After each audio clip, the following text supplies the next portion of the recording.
Welcome to the Deep Dive. Today, we're tackling a really important subject, especially I think for folks here in Austin, thinking about, the future for their kids. Yeah. How elementary education really sets the stage for college success. Mm-hmm. And we know you're busy, you want to get the picture quickly, but properly understand it, right, without getting totally bogged down. Right. So we've tried to boil down the key insights from our sources to really help you understand what matters. And there was this central question that kind of jumped out from the research, didn't it? Yeah, it's pretty thought-provoking, actually. It asks, does the traditional 6-hour school day does it maximize a kid's learning potential?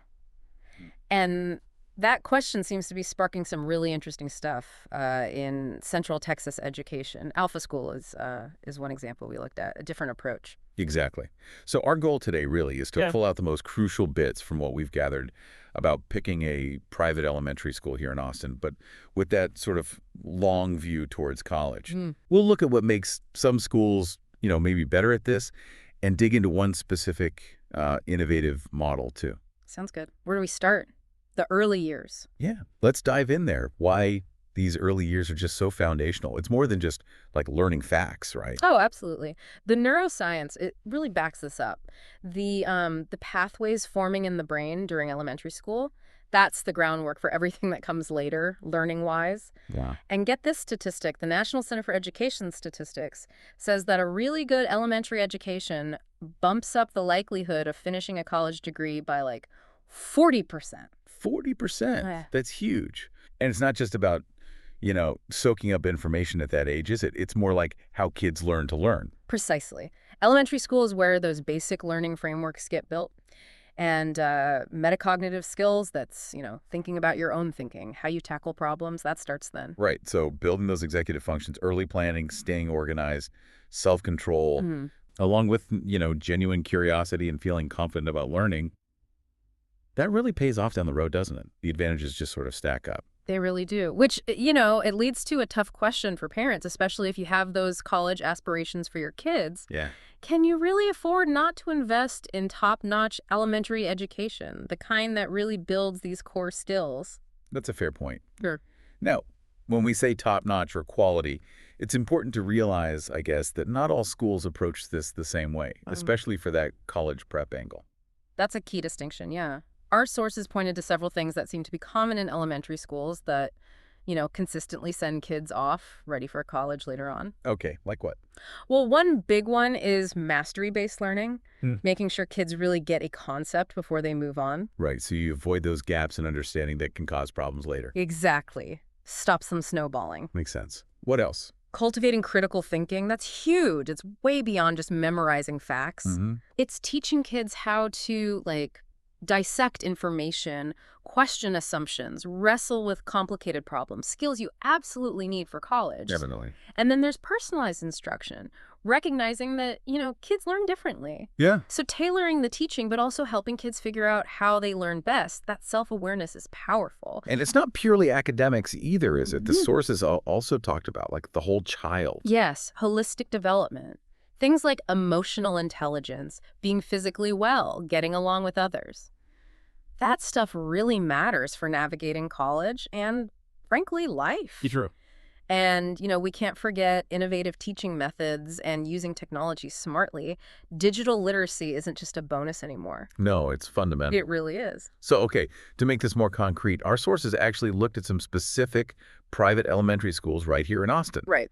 They checked out their curriculum, teaching styles, student results, any cool programs, and basically how committed they seem to be to building those college-ready skills we're talking about. And the schools that got highlighted were Alpha School, St. Andrew's Episcopal, St. Michael's Catholic Academy, Austin Peace Academy, and Kirby Hall School. And each one kind of has its own flavor, its own distinguishing features. Yeah, let's touch on those briefly. St. Andrew's known for strong academics, but in a supportive setting, right?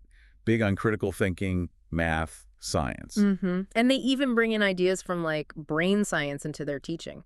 Mind-brain education, they call it. Interesting. And St. Michael's, that's grounded in Catholic values. Right. And they blend classical education with more modern stuff. They try to balance the book smarts with practical skills like communication and ethical leadership. Okay.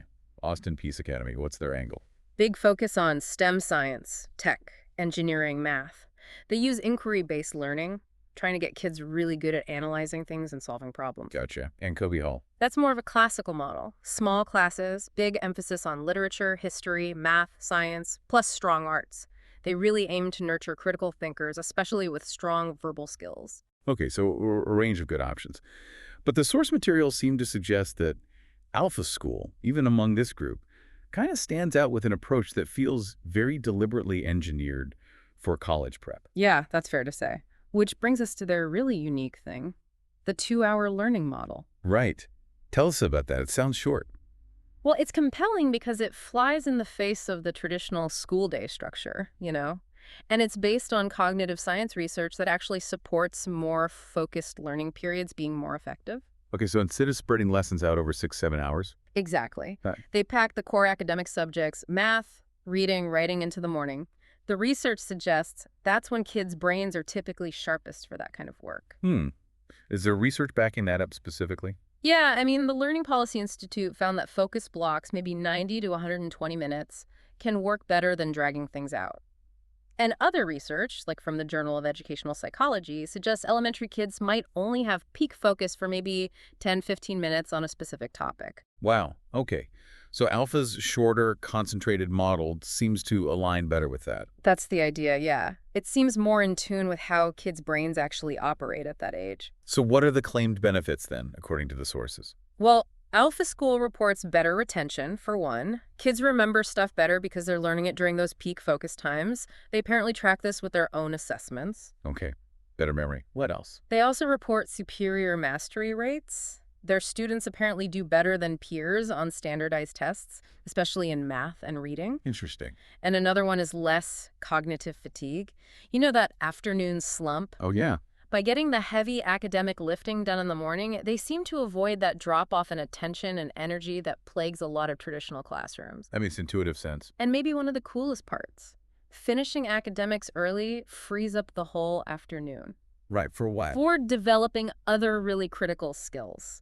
Stuff that often gets squeezed out in regular schools, but is super important for college and careers. Ah, okay. So that leads into their afternoon workshops. Exactly. These are designed specifically to build those skills, like they have entrepreneurship and leadership sessions. What do they do there? Lemonade stands.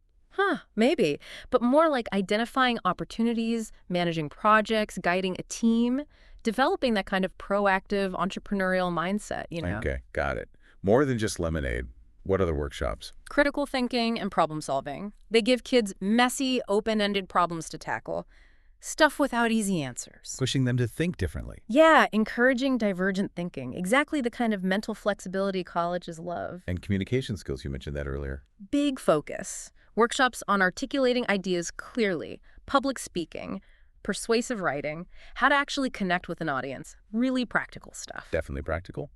Anything else? Technology fluency, but not just how to use software. It's more about becoming creators. Oh.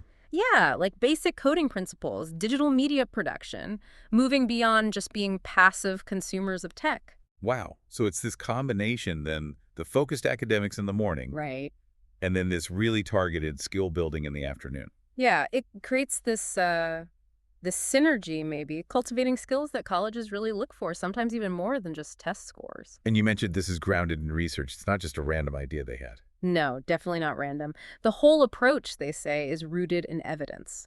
We talked about the attention span research, that 10, 15-minute peak focus for elementary kids. Right? Alpha's morning structure is built around respecting that. Makes sense. And research from places like Harvard's Graduate School of Education supports shorter, targeted learning bursts. It shows retention improves when you teach like that, maybe with short breaks, rather than long, unbroken lectures. Okay. Plus, the neuroscience is pretty clear, too. Studies from Harvard, UT Austin, they show that elementary kids just perform better cognitively in the morning. Faster processing, better working memory, sharper analytical thinking. So putting it all together, the idea is this leads to kids remembering more, understanding concepts more deeply, and developing better executive function. That's the argument, yes. Yeah. Building those crucial foundations for future academic success. Okay, so for our listeners, maybe they're thinking, all right, this is interesting. How do I evaluate schools I'm looking at in Austin for this college readiness factor? What should they be focusing on? Good question. Well, first, curriculum quality is huge. You got to dig in. Does it really push for deep understanding, for mastery? Not just covering material. Right. Does it get kids actively investigating things, exploring, or are they just sitting and receiving? And how is problem solving woven into everything, not just like a Friday afternoon activity? Okay. Curriculum depth. What else? School culture, that's really important too. Is it a place that genuinely sparks intellectual curiosity, that encourages kids to be resilient when things get tough? Instead of just focusing on rules and compliance? Exactly. Is there a real buzz about learning? You can often feel that when you visit. Good point. What about after-school stuff or extracurriculars? Yeah, definitely look at those. Are there real opportunities to develop leadership, practice communication, build those analytical skills? Things that show up well on college applications later, but more importantly, build real competence. Makes sense. And should parents ask about results? Performance data? Absolutely. Don't be shy. Schools that are doing a good job should be able to show you evidence of student growth and achievement. How are they measuring success? Oh, okay. So when you're actually talking to a school, maybe during a tour or a meeting, what are some specific questions people should ask? The sources had some suggestions, right? Yeah, they did. Well, Like, yeah. ask, how do you adapt your teaching for different learning styles and paces? We know kids aren't all the same. Big one. How do you specifically teach critical thinking and problem solving? Get concrete examples. Yeah, not just buzzwords. Right. Also, ask about how skills build year over year. What's the developmental progression? How do you assess learning beyond just standardized tests? What other methods do you use? And definitely ask about their approach to technology literacy. Those are great questions. It feels like the best schools are the ones helping kids become independent, confident, and adaptable. But Now, that's the core of it, I think. Those are the qualities that let students really thrive, not just survive, in college and beyond. I bet some common questions are bubbling up for listeners. Let's try and tackle a few. One I hear a lot is, isn't elementary school like way too early to be worrying about college prep? Yeah, that's a fair question. And the answer from the sources seems to be, well, yes and no. Explicitly prepping for college admissions at age 7. Probably premature, yeah. Right. But UT, those foundational skills, how to learn, how to think critically, how to manage yourself, those absolutely start developing in elementary school, ages 5 to 11, roughly. So the habits form early. Exactly. The American Psychological Association talks about how those early habits really shape the whole educational path. And a model like Alpha's, as we discussed, is designed to build those key competencies right from the start. Okay. Another question. How does Alpha's 2-hour learning block really compare to a traditional school day? Is it just less time? It's less time for core academics, but the argument is it's more focus time. Traditional models spread that instruction thin over a long day, potentially losing effectiveness as kids get tired or bored. Mm-hmm. Alpha concentrates it when kids are supposedly most receptive, maximizing that engagement, and then uses the afternoon for those other crucial skills without, hopefully, causing burnout. Gotcha. And what proof is there that Alpha's approach actually works better? What are the outcomes? Well, like we said, it's still a relatively new model, so long-term data is still coming in. But the early signs mentioned in the sources are strong.